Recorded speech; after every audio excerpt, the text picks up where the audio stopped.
एक बार फिर से स्वागत है आप सभी का इंडिया न्यूज़ बिज़नेस के खास शो आईपीओ वॉच में, जहाँ पे हम बात करते हैं अपकमिंग आईपीओज़ के बारे में। मैनेजमेंट का इंटरव्यू लेते हैं, जानकारी लेते हैं जो कंपनीज़ आने वाली है, उनका वर्किंग क्या है, मैनेजमेंट कैसा है और साथ ही साथ देखते हैं कि कंपनी फ्यूचर प्लान्स क्या-क्या लेके चल रही है, कंपनी का जो पास्ट परफॉर्मेंस है वो किस तरह का है। आज हमारे साथ जुड़ गए हैं यात्रा के मैनेजमेंट यानी यात्रा के सीएफओ रोहन मित्तल जी, जो हमें बताएँगे जो आने वाला आईपीओ है यात्रा का। यात्रा के बारे में आपने सुना ही होगा, काफ़ी लंबे टाइम से हम यात्रा के थ्रू एक वेबसाइट के थ्रू हम टिकट बुकिंग करते हैं, फ्लाइट बुकिंग करते हैं, होटल बुकिंग करते हैं, तो उसी का आईपीओ आने वाला है, जिसके लिए आपको मैं मिलवाती हूँ रोहन मित्तल जी से।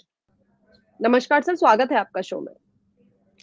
थैंक यू, बहुत बहुत धन्यवाद कंचन जी। जी, फर्स्ट ऑफ ऑल कांग्रेचुलेशंस कि जो कंपनी है वो मार्केट में फाइनली आने वाली है और बहुत-बहुत बधाई हो आपको sir. Thank you so much, बहुत बहुत धन्यवाद आपका। जी। सर जैसे कि हम देख रहे हैं और काफ़ी लंबे टाइम से देख रहे हैं कि यात्रा से हम अपनी डेली लाइफ में भी काफ़ी ज़्यादा उसका यूज़ करते हैं, चाहे वो होटल बुकिंग्स हो, चाहे वो फ्लाइट बुकिंग्स हो और काफ़ी मल्टीपल रीज़न्स के लिए हम यात्रा की जो वेबसाइट है उसको विज़िट करते हैं और जहाँ तक कि मुझे याद है ये 2005 में इनकॉर्पोरेट हुई थी, राइट? 2006 में स्टार्ट किए थे हमने ऑपरेशंस। जी, ठीक है। तो एक बार सर आप कंपनी की वर्किंग के बारे में बताइए कि कितनी जगह ये ऑलरेडी है, कितने इसके टाई अप्स हैं, कितना इन्होंने अभी तक कवर कर रखा है एरिया वर्ल्ड वाइड भी? Sure. So, Kanchan ji, we started operations in 2006, right? And underlying intent was very simple. Objective उद्देश्य बहुत सिंपल था कि उस टाइम पे इंडिया का ट्रैवल मार्केट ऑफलाइन ट्रांजैक्शंस के लिए फेमस था। Our intent was very simple कि टेक्नोलॉजी की सहायता से हम लोग मार्केट को पूरा ऑनलाइन में कैसे कन्वर्ट करें। 2006 से 2016 की जर्नी जो है वो अर्ली इन्वेस्टर्स के साथ हुई थी थे एंड 2016 में हमने यूएस में नैस्डैक पे लिस्ट किया था स्टॉक और अर्ली इन्वेस्टर्स को एग्जिट दिलाया था। 2016 के बाद से प्रॉफिटेबिलिटी पे बहुत फोकस रहा एंड 2020 से हम एबिटा पॉजिटिव थे, 2023 से हम पैट पॉजिटिव हैं। कंपनी यूनिक है इस सेंस में कि we are amongst the only ones who do B2B and B2C in a significant basis. हम लोग B2B का भी बिजनेस करते हैं और B2C का भी करते हैं। B2C इज बेसिकली जो यात्रा.com जो हमारा ट्रैवल पोर्टल है, उस पे आके अगर आप कोई एयरलाइन टिकट, होटल टिकट, बस, कैब एटसेट्रा बुक करते हैं तो वो B2C में काउंट हो रहा है। B2B में हम लोग इंडिया में जितने आपके टॉप के कॉर्पोरेट हैं आज के दिन में, उनके एम्प्लॉयज का कॉर्पोरेट ट्रैवल हम लोग मैनेज करते हैं। And we also have 29,000 travel agent हैं पैन इंडिया जो हमारे साथ एम्पैनल्ड हैं। आज के दिन में भी ऑफलाइन टिकट सेल्स होती हैं इंडिया में, तो हमारे जो ट्रैवल एजेंट पार्टनर्स हैं उनके थ्रू हम जो ऑफलाइन टिकट सेल है उसको भी मार्केट को टैप करते हैं। तो all this put together 6700 crore का रफली हमने लास्ट ईयर में टिकटिंग किया था कुल मिला के, एंड उसके ऊपर हमने 67 करोड़ का एडजस्टेड एबिटा अर्न किया था और 7.6 करोड़ का पैट अर्न किया था। 22% का आरओसी डिलीवर कर रहे हैं लास्ट फाइनेंशियल ईयर में। As the market grows, travel consumption market, we expect the numbers to remain strong. जी, तो फाइनेंशियल्स की तरफ भी सर ने बता दिया है कि किस तरीके की फाइनेंशियल्स हैं लास्ट ईयर्स के और जो पास्ट परफॉर्मेंस है कंपनी की वो किस तरह की है। साथ ही साथ कंपनी किस सेगमेंट में है, ये भी सर ने हमें ब्रॉडर वे में बता दिया। कितनी ज़्यादा एक्सपैंडेड है कंपनी वो भी हमने जानकारी ले ली है। सर लेकिन अगर हम देखें मार्केट के अंदर ऐसी काफ़ी सारी ऑनलाइन वेबसाइट्स हमें मिल जाएँगी, काफ़ी सारे ऐप्स ऐसे मिल जाएँगे कि जहाँ पे हम ये फैसिलिटी यूज़ कर सकते हैं। जहाँ पे हम ऑनलाइन टिकट बुकिंग कर सकते हैं, चाहे तो हम होटल्स का बुकिंग कर सकते हैं। तो ये जो सेम फैसिलिटी है, तो आपके ऐसे कौन से मेजर पॉइंट्स हैं जो आपको इनसे डिफरेंट करता है और ये क्यों स्टैंड आउट करेगी company in comparison to other peers? Sure. So, Kanchan ji, basically आज के दिन में Yatra because of the 17 years of existence in the market, we are one of the oldest OTAs in the market. हमने सिग्निफिकेंट एफर्ट और investment के basis पे hotels के साथ डायरेक्ट कॉन्ट्रैक्टिंग किया है over the last 17 years, right? आज के दिन में हमारी वेबसाइट पे जो होटल लिस्टिंग है वो शायद नंबर 1 नंबर 2 पोजीशन पे ही होगी कंट्री में, right? That allows our customers on the retail side to access a wider range of options than may be available on other websites, right? Suppliers जो airline side पे deep tie-ups हैं, again 17 साल की history है वहाँ पे, right?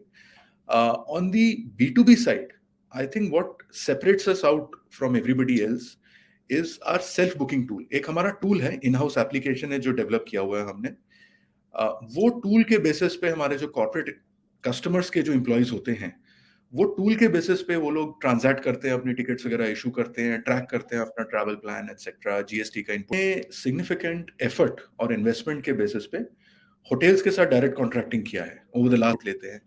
तो ये हमने इस ढंग से डिजाइन किया है, सहूलियत को ध्यान में रखते हुए, राइट, कस्टमर का जो ट्रैवल एक्सपीरियंस है उसको ध्यान में रखते हुए।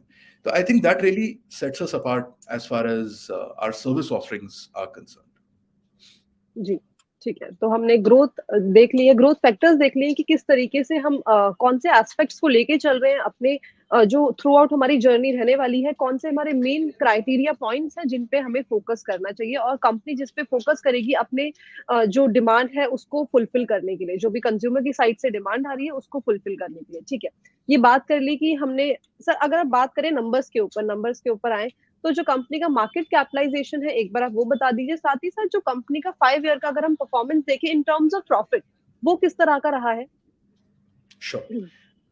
तो अभी जो प्राइस बैंड हमने शेयर किया है पब्लिक में, 135 रुपए से 142 रुपए का, 135 से 142 का, उसके बेसिस पे the average pre money market cap of the company is coming to around 1600 crores, which we believe is an attractive entry valuation for our potential investors, right? As far as profitability is concerned, last year हमने 7.6 करोड़ का 7.6 करोड़ का हमने PAT disclose किया है। At an EBITDA level, adjusted EBITDA level, हमने 67 करोड़ का adjusted EBITDA last year close किया है, which was a significant jump from the prior years, right? And we expect कि ये जो ग्रोथ ट्रेजेक्टरी हमने सेट करी है, कुछ कॉस्ट लीवर्स, कुछ रेवेन्यू लीवर्स को ध्यान में रखते हुए, वो ग्रोथ ट्रेजेक्टरी स्ट्रांग ही रहनी चाहिए over the next few years. जी, ठीक है। तो ये देख लिया है कि प्राइस बैंड क्या है, साथ ही साथ जो फाइनेंशियल्स है, जो कंपनी का प्रॉफिट है, वो पास्ट परफॉर्मेंस क्या बोल रही है, सर ने हमें बता दिया in terms of number, in terms of profit, EBITDA और आरओसी, सारी चीजें हमें एक्सप्लेन कर दी है। सर अगर अब बात करी जाए तो वैसे तो हम देख ही रहे हैं कि कंपनी जो है वो ऑलरेडी कितनी ज्यादा एक्सपेंडेड है, कितनी सारी सिटीज उन्होंने कवर कर रखी है, वर्ल्ड वाइड भी काफी सारा एरिया कवर कर रखा है, बहुत सारे होटल्स है कंपनी के पास जो कॉन्ट्रैक्ट में है, और साथ ही साथ बहुत सारी चीजों से, काफी सारी चीजों से टाई अप भी है। लेकिन अगर हम देखें एक्सपेंशन प्लान का, कोई भी कंपनी मार्केट के अंदर आती है तो उनका एक अपना ग्रोथ प्लान होता है कि नेक्स्ट 5 इयर्स में हम कितना एक्सपेंड और कर सकते हैं। यात्रा के अभी टाई अप में क्या चीजें हैं, या अभी कोई एक्सपेंशन प्लान्स चल रहे हो? बिल्कुल, I think the way to look at it, मैं 2-3 हिस्सों में बांटना चाहूंगा सवाल को। पहला, इंडियन ट्रैवल कंजम्पशन अगर आप देखें तो कोई भी इंडस्ट्री रिपोर्ट देखें, किसी भी इंडस्ट्री एक्सपर्ट से अगर आप बात करेंगे, तो एवरीबडी इज कोटिंग कि अगले 5 से 10 साल बहुत स्ट्रांग जाने वाले हैं इंडियन ट्रैवल कंजम्पशन मार्केट के लिए, which includes the retail customers, जो लीजर ट्रैवलर्स होते हैं, as well as the corporate customers, right? तो as far as expansion is concern, as the market itself continues to grow, 15, 18, 20% पे अगर market अगले कुछ सालों तक बढ़ता रहेगा, तो Yatra as one of the largest OTAs should also look at an expansion in our ticketing base, right? That's the simple organic growth that we are looking at. उसके बियॉन्ड अगर हम देखें तो कॉर्पोरेट में हमारा इंटेंशन बहुत simple है, B2B में हमारा इंटेंशन बहुत सिंपल है कि हमें जिस रेट से मार्केट बढ़ रहा है उससे कहीं ज्यादा रेट से हमें ग्रो करना है, मार्केट शेयर हमें स्ट्रांगली एक्वायर करना है। उसके लिए अगर हमें कोई एक्विजिशन करना पड़ता है तो वो भी हम कंसिडर करेंगे। हमने पास में भी एक्विजिशंस किए हैं, सक्सेसफुली उनको इंटीग्रेट किया है, आरओसी एक्रीटिव एक्विजिशंस थे सारे के सारे। So we will continue to look at value buys in the market, and वैसा अगर कोई अपॉर्चुनिटी मिलेगा तो हम जरूर उसको और डिटेल में एक्सप्लोर करना चाहेंगे। ये हमारे आईपीओ के प्रोसीड्स का स्टेटेड पर्पस में से एक पर्पस भी है। The third thing that we are looking at, Kanchan ji, is basically जो हमने टेक्नोलॉजी बना लिया है ऑलरेडी, राइट, जो मिलियंस ऑफ कस्टमर्स हमारे यूज कर रहे हैं इंडिया में, हम वो टेक्नोलॉजी को एज अ SaaS सोल्यूशन बाहर के देशों में कैसे स्प्रेड कर सकते हैं, दूसरे ट्रैवल मैनेजमेंट कंपनीज जो बाहर के देशों में ऑपरेट कर रही हैं आज के दिन में, उनके साथ कैसे शेयर कर सकते हैं ऑन अ SaaS बेसिस, वो चीज पे हम ऑलरेडी आगे बढ़ चुके हैं। मिडल ईस्ट और अफ्रीका में हमने टाई अप्स करे हैं वहां के टॉप प्लेयर्स के साथ, जो कि हमारी टेक्नोलॉजी को यूज करेंगे to give a seamless travel experience to their existing corporate customers. So broadly ये 3 एरियाज हैं जो हम देख रहे हैं। चौथा area would be spend management, expense management, जिसका इंक्रीजिंग डिमांड आ रहा है मार्केट में कॉर्पोरेट कस्टमर से। So we are looking at that as a bolt on offering. जो हमारा सेल्फ बुकिंग टूल है उसके ऊपर अगर एक्सपेंस मैनेजमेंट, स्पेंड मैनेजमेंट अगर इंटीग्रेट करके हम ऑफर करें, we believe there is a strong market. So these are the broad areas that we are looking at as far as expansion is concerned. जी, ठीक है। तो जो अभी कंपनी का एक्सपेंशन प्लान है, जिस तरीके से कंपनी सोच रही है इसको एक्सपैंड करने की, वो काफ़ी ज़्यादा अच्छा लग रहा है, देखने में अट्रैक्टिव लग रहा है। साथ ही साथ अगर हम इंडिया की ग्रोथ स्टोरी की बात करें, तो इंडिया की ग्रोथ के साथ-साथ साइकोलॉजिकल इफ़ेक्ट भी काफ़ी है। इंडिया की जो सोच है, जिस तरह की पहले की थी, जो घर में रहने वाली सोच थी, वो कहीं न कहीं बदल गई है।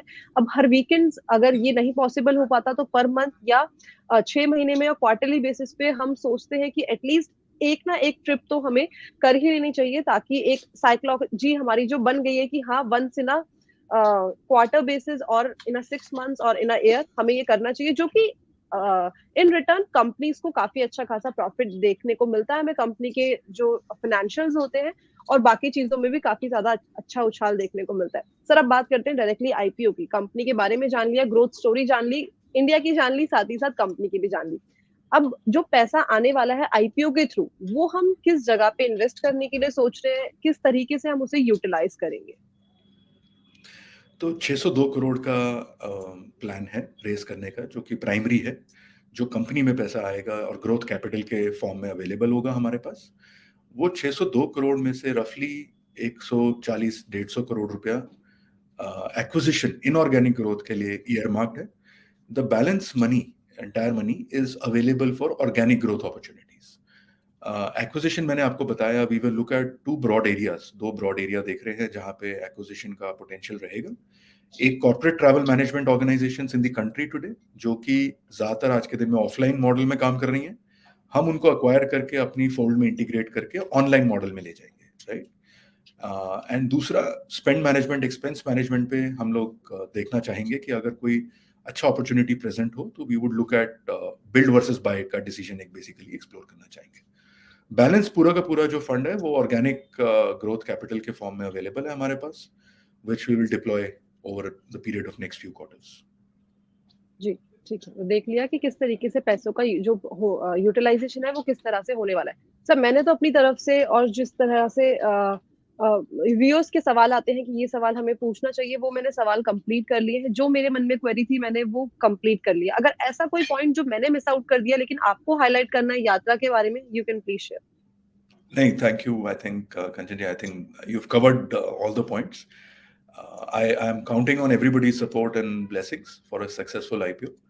Thank you. Definitely Thank you sir. so much. Thank you so much sir, and once again all the best and also congratulation. Thank you sir. Thank you. Thank you so much. Thank you. Thank you. तो ये थे यात्रा के CFO Rohan Mittal जी, जिन्होंने हमें बताया कि company के फाइनेंशियल्स हैं वो किस तरह के हैं, साथ ही साथ जो कंपनी के फ्यूचर प्लान है, एक्सपेंशन प्लान्स हैं वो किस तरह के हैं, आने वाले टाइम पे हमें क्या-क्या ग्रोथ कंपनी के अंदर देखने को मिल सकती है, जिससे आप अंदाजा लगा सकते हैं कि कंपनी काफी अच्छा परफॉर्मेंस कर रही है। इसके बाद आपका डिसीजन होगा कि आपको इस आईपीओ के अंदर पैसा लगाना है या फिर नहीं। बस ऐसी इन्फॉर्मेशन के लिए देखते रहिए इंडिया न्यूज़ बिज़नेस का खास शो आईपीओ वॉच। धन्यवाद।